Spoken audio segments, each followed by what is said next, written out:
అల్లాపురం గ్రామ శాఖ అధ్యక్షుని బోయిన లింగస్వామి యాదవ్, చౌటుప్పల్ మండల్, యాదాద్రి భువనగిరి జిల్లా. సార్, గత ప్రభుత్వం బీఆర్ఎస్ హయాంలో 10 సంవత్సరాలు గవర్నమెంట్లో ఉంది సార్. ఇక్కడ మన అల్లాపూర్ గ్రామ పంచాయతీకి ఏ విధంగా సంక్షేమ పథకాలు అందినాయి సార్? గత ప్రభుత్వం ఉన్నప్పుడు మంచిగా సంక్షేమ పథకాలు అందినాయి, అన్ని అభివృద్ధిగా చేసుకున్నాం. గత బీఆర్ఎస్ ప్రభుత్వ హయాంలో ఎస్సీ బంధు కానీ, బీసీ బంధు కానీ, యాదవులకు గొర్రెల పంపిణీ ఏ విధంగా జరిగింది? ఇక్కడ ఎన్ని యూనిట్లు మంజూరైంది? గొర్రెల పెంపకం 32 యూనిట్లు అల్లాపురానికి చెందినాయి. డబుల్ బెడ్రూమ్లు ఎంత అందినాయి? అదేవిధంగా మీరు గత ప్రభుత్వ హయాంలో అధికారంలో మీరే ఉన్నారు కదా సార్, ఈ అల్లాపూర్ గ్రామ పంచాయతీ పరిధి ఏ విధంగా అభివృద్ధి నోచుకుంది? సీసీ రోడ్ల నిర్మాణం కానీ, డ్రైనేజీ వ్యవస్థ కానీ, వీధి లైట్ల సమస్యలు కానీ అన్నీ పరిష్కరించబడ్డాయా? వీధి లైట్లు మంచిగానే వచ్చినాయి, సరే. సీసీ రోడ్లు అన్నీ అభివృద్ధిగా జరిగినాయి. చెట్లు నాటడం కూడా మంచిగా జరిగింది.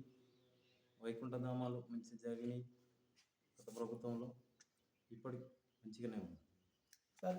ఇప్పుడు ప్రస్తుత గవర్నమెంటు 6 గ్యారెంటీలు అని ప్రజాపాలన వారసత్వాలు నిర్వహిస్తుంది. 6 గ్యారెంటీలు మన గ్రామానికి ఏ విధంగా లబ్ధి చేకూరింది? 6 గ్యారెంటీలు అనేది ఒక్కటి కూడా మనకు అల్లాపురం గ్రామానికి ఏది లబ్ధి చెందలేదు. మరి ఉచిత బస్సు ఒకటి, 200 యూనిట్ల కరెంటు అవుతుందని ప్రజలు అంటున్నారు కదా సార్. 200 యూనిట్ల కరెంటు లేదు, ఉచిత బస్సు కూడా మాకు బస్సు సౌకర్యం లేదు, టైంకి లేకుండా బస్సులు లేవు, ఏవి లేదు, అసలు లేనే లేదు. 6 గ్యారెంటీలలో అసలు మాకు ఏ గ్యారెంటీ కూడా లేదు. మీరు ప్రస్తుతం బీఆర్ఎస్ శాఖ అధ్యక్షులు ఉన్నారు సార్. ఇక్కడ గ్రామంలో రైతులు ప్రధానంగా వ్యక్తం చేస్తుంది ఏంటంటే, రైతులకు రుణమాఫీ పూర్తి కాలేదంటున్నారు. అదేవిధంగా రైతు బంధు కూడా రావట్లేదు అంటున్నారు. మరి దీని మీద మీ యొక్క కార్యాచరణ ఏమైనా ఉందా? రైతు రుణమాఫీ ఇంకా కాలేదు, చాలా మందికి కాలేదు. 2 లక్షల రుణమాఫీ. రైతు భరోసా ఇంతవరకు లేదు, రైతు బంధు ఇంతవరకు పడట్లేదు. 2 దఫాలు అయిపోయింది, ఇంతవరకు పడట్లేదు రైతు బంధు.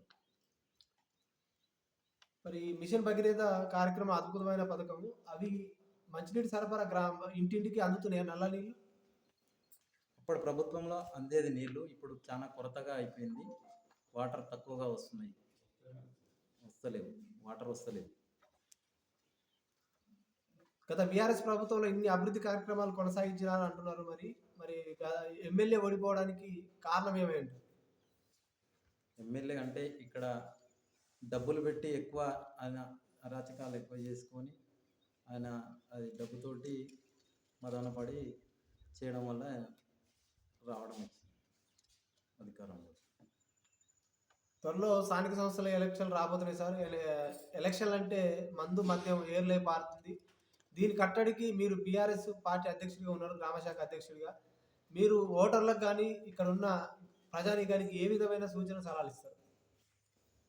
మందు మద్యానికి ఆశపడి చేస్తే మనం ఎప్పటికీ లాస్లోకి వెళ్ళిపోతాం.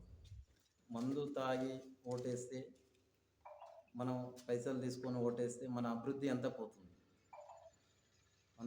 మందుకు అలాంటి పని చేయకూడదు. స్వయంగా మనకు నచ్చిన వ్యక్తికి మన పార్టీని గెలిపించుకుంటే మనకు మంచి కార్యక్రమాలు జరుగుతాయి. అలాంటి వ్యక్తికి మనం వేసుకోవాలి ఓటు. ఇక్కడ సరళమైసమ్మ టెంపుల్ అమ్మవారు ఉన్నారు ఈ గ్రామంలో వెలిసిరు. ఇక్కడ ఈ తల్లి దీవెనలు ఈ గ్రామ ప్రజలకు ఇక్కడ ఈ గుడి అభివృద్ధి ఏ విధంగా కొనసాగుతుంది సార్? ఇక్కడ గత ప్రభుత్వం టీఆర్ఎస్ ప్రభుత్వం ఉన్నప్పుడు మనకు ఇక్కడ ఒక సీసీ బీటీ రోడ్ వేస్తాని మన పుష్పల ప్రభాకర్ రెడ్డి గారు శాంక్షన్ చేసిండ్రు. అదేవిధంగా అది శాంక్షన్ అయ్యి మన శిలాఫలకం కూడా ఓపెన్ చేసిండ్రు. అలాంటి పథకాన్ని ఇప్పుడు మనకు రోడ్డు లేకుండా ఇబ్బంది అవుతున్నా కానీ అట్లానే ఉండిపోయింది. 1 ఇయర్ అయిపోతుంది ప్రభుత్వం వచ్చి, దాన్ని పట్టించుకున్న వాళ్ళు లేరు. ఇప్పటికీ. అప్పుడు మనకు ఉన్న ప్రభుత్వంలో శాంక్షన్ అయ్యి వచ్చేది. మన ప్రభుత్వం ఉంటే ఇదివరకు రోడ్ అయిపోయేది. ఇక్కడ ప్రత్యేకత ఏందంటే అమ్మవారు వందల సంవత్సరాల నుంచి ఉన్నది. గత 2006, 2007 నుంచి ఇక్కడికి రోడ్డు మార్గం రావడంతోటి జనాలు చాలా మంది ఇక్కడ రావడం జరుగుతుంది. అలాగే ఆ హుండీలో దాతల వల్ల గుడి అభివృద్ధి చేసుకోవడం జరుగుతుంది. అలాగే మనం ఉన్న గుడి ఆదాయంతోటి గుడిని నడుపుకోవడం జరుగుతుంది. ఇక్కడ ఈ పరిసర ప్రాంతాల్లో చూసినట్లయితే ప్రధానంగా సమస్య ఏంటంటే రోడ్ల నిర్మాణం సరిగా లేదు. ఇక్కడ పారిశుద్ధ్యం సమస్యలు కూడా ఉన్నట్టుంది సార్. మరి ఈ గుడి అభివృద్ధి చెందాలంటే మీరు ఏ విధమైన అభివృద్ధి కార్యక్రమాలు కావాలని మీరు ప్రభుత్వం నుంచి ఏమైనా డిమాండ్ చేస్తున్నారా? మాకు మెయిన్‌గా ఏంటంటే ఇక్కడ రోడ్లు అల్లాపూర్ నుంచి ఇక్కడ సరళమైసమ్మ టెంపుల్ నుంచి ముకునూరు విలేజ్ వరకు ఒక రోడ్డు మంచిగా చేస్తే ఇక్కడికి వచ్చే జనాలకు ఇబ్బంది ఉండదు. జనాలు చాలా వస్తుంటే ఇక్కడ కూడా అభివృద్ధిగా మంచిగా జరుగుతుంటుంది. గుడికి ఆదాయం పెరుగుతుంటుంది. అలాగే మంచిగా ఉంటుందని మేము కోరుతున్నాం. సార్ త్వరలో స్థానిక సంస్థల ఎలక్షన్లు రాబోతున్నాయి సార్. అధిష్టానం మీకు అవకాశం ఇస్తే ఈ గ్రామానికి, ఈ ప్రజలకు ఏ విధమైన సూచన సలహాలు ఇస్తారు సార్ మీరు? స్థానిక ఎన్నికలు వచ్చినప్పుడు ఇక మేము చేసేది ఇక అంతా అభివృద్ధి చేయడానికే కదా. ఎలాంటి సూచనలు ఇస్తారు? అంటే ఓటర్లలో ఎలాంటి అవగాహన కల్పిస్తారు? ఓటర్లకు మన ప్రభుత్వం టీఆర్ఎస్ ప్రభుత్వం రావడానికి చూస్తున్నాం మేము. మన ప్రభుత్వం ఉంటే మనకి ఏ పనైనా చేస్తాం. మన స్థానికంగా మన స్థానిక పార్టీ కాబట్టి ఇక్కడ లోకల్గా మనకు అన్ని పనులు జరుగుతాయి అని మేము సార్. మరి అధికారంలో మీరు లేరు కదా సార్, మరి అభివృద్ధి ఎలా కొనసాగించగలుగుతారు? అధికారంలో లేకపోవడం వల్లనే మాకు అభివృద్ధి కావట్లేదు. అధికారంలోకి రావాలని మేము కృషి చేస్తున్నాం. స్థానిక ఎన్నికలలో మేము గెలవాలని కోరుతున్నాం. మేము ప్రయత్నం చేస్తున్నాం.